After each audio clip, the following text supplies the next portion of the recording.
Muli po, isang magandang araw po sa ating lahat. Araw po ng linggo at ganap na 2:30 na po ng hapon, August 16.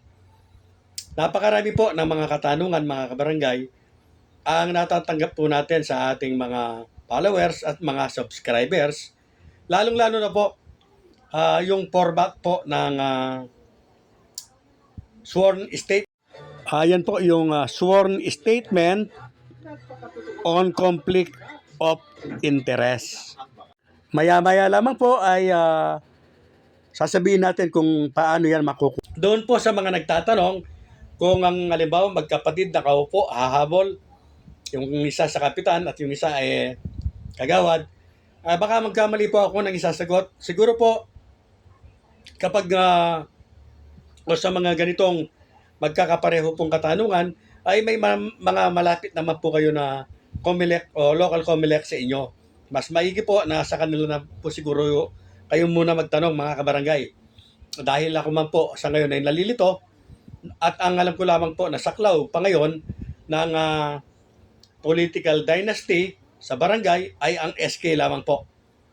Hindi po pwedeng tumakbo ng SK ang isang SK kung ang kanyang ama ay nakaupo na kapitan or nakaupong kagawad. So yan po yung pagkakaalam ko at pagkakaintindi. Kaya doon po sa mga nagtatanong ay yes po, mas maigi po. Nasa COMELEC office na po kayo magtanong.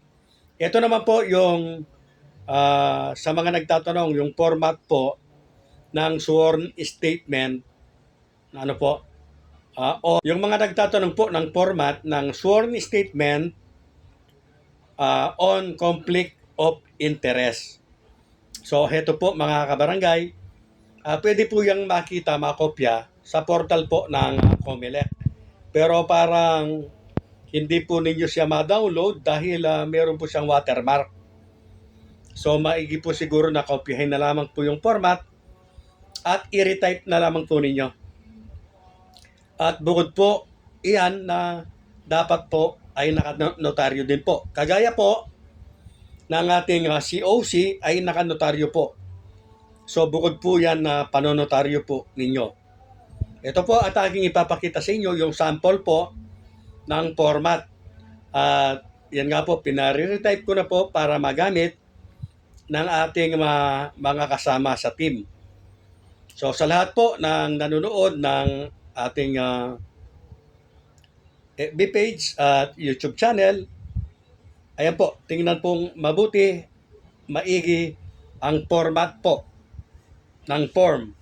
Sworn of statement, sworn of conflict of interest. Nagkakabaligtad na yung sinasabi ko. Sworn statement on conflict of interest. Yan po.